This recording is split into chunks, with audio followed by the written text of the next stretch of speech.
שלום, כאן רענן. אז היום אני אלמד אותך איך להשתמש בתוכנת אופיס, אמנם חלקית, אבל מי שרוצה רק את החלקית, וכמובן שהיא חינמית, יכול לעבוד איתה דרך חשבון הג'ימל שלו. אז בעצם, למי שלא יודע, מה זה בעצם אופיס?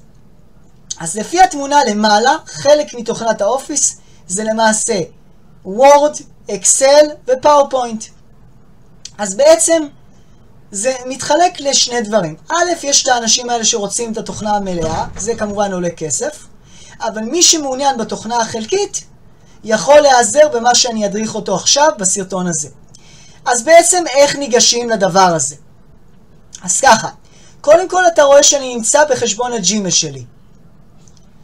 אחר כך אני הולך ל9 ריבועים, שזה נקרא אפליקציות גוגל, לוחץ על זה, אני מקבל אפשרויות.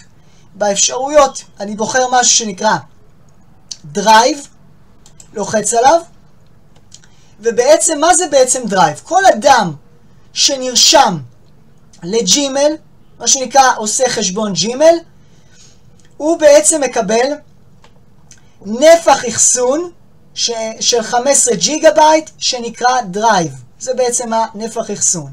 עכשיו, כמובן שהוא יכול להגדיל את נפח האחסון, אבל זה עולה כסף. מי שלא מעוניין, אז הוא אמור לפנות קבצים מאותו חשבון הזה דרייב, ואז יתפנה לו עוד מקום בדרייב כמובן, לקבצים חדשים. אבל זה לא מה שמעניין אותנו כרגע. אז בעצם איך אני ניגש לאופיס דרך חשבון הדרייב? אז ככה, אני נמצא פה על חדש, ואני הולך פה על, לוחץ על הלחצן של הפלוס. יש לי אפשרויות. עכשיו, לא כל האפשרויות האלה מעניינות אותי. אז בעצם, מה שמעניין אותנו זה הגוגל דוקס, הגוגל שיטס והגוגל סייטס. עכשיו, מה זה בעצם אומר הדברים האלה? גוגל דוקס זה בעצם כמו מסמך וורד. גוגל שיטס זה כמו מסמך אקסל. וגוגל סייטס זה כמו מסמך פאורפוינט. עכשיו, כדי שתבין למה אני מתכוון, אני אכנס לכל מסמך ואתה תבין בדיוק למה אני מתכוון. אז לצורך העניין, נניח אני נכנס לגוגל דוקס. שגוגל דוקס זה בעצם כמו מסמך וורד. אז לצורך העניין, אני לוקח פה טקסט, כתבתי טקסט, אני יכול לשחק איתו.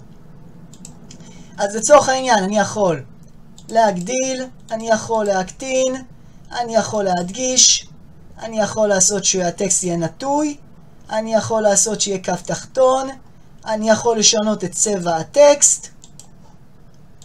אותו דבר אני יכול למספר את הטקסט.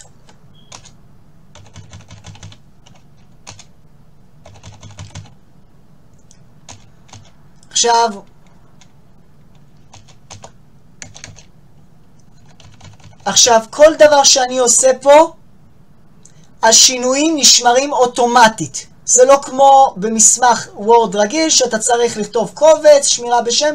פה זה פשוט אוטומטי קורה השמירה. אז זה בעצם איך המסמך הזה, גוגל דוקס, שהוא כמו וורד.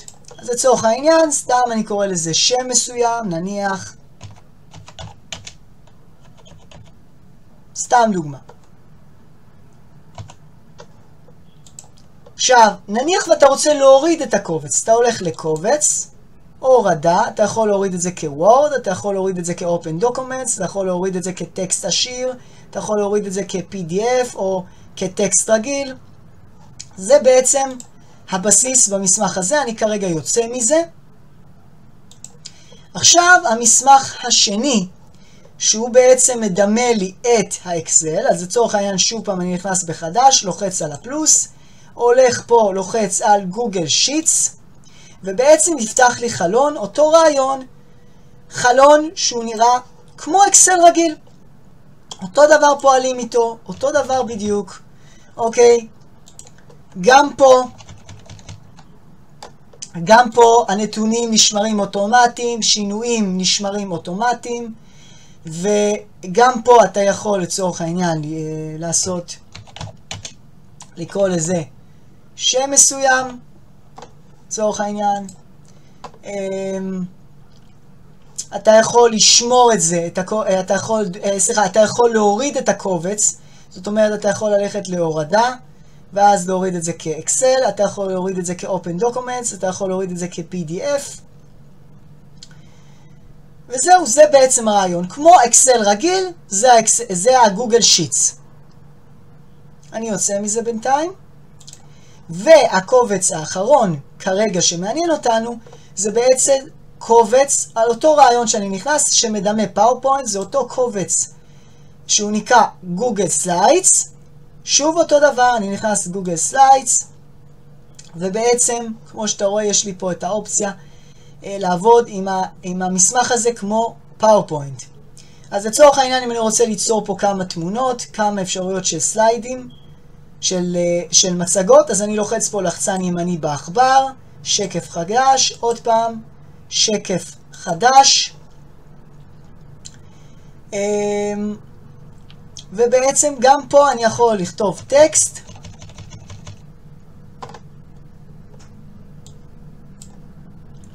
ושוב אותו רעיון, כמו שעשינו במסמכים הקודמים. אני יכול לדוגמה להגדיל, להקטין,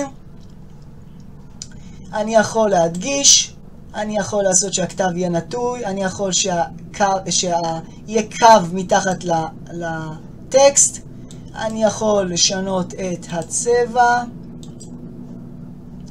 אני יכול למספר את הטקסט, אוקיי? אני יכול, לצורך העניין,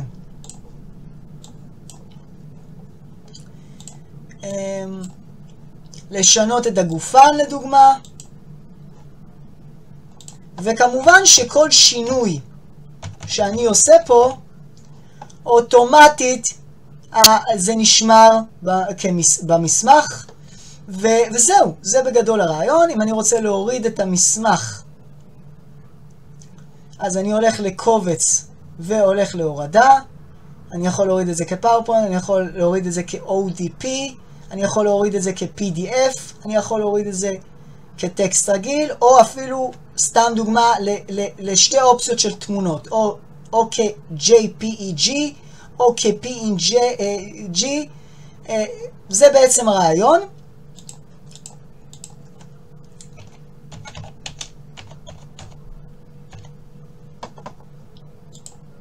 וזהו, ואנחנו יוצאים מהמסמך הזה. זה בעצם הרעיון להבין איך עושים את הדברים האלה.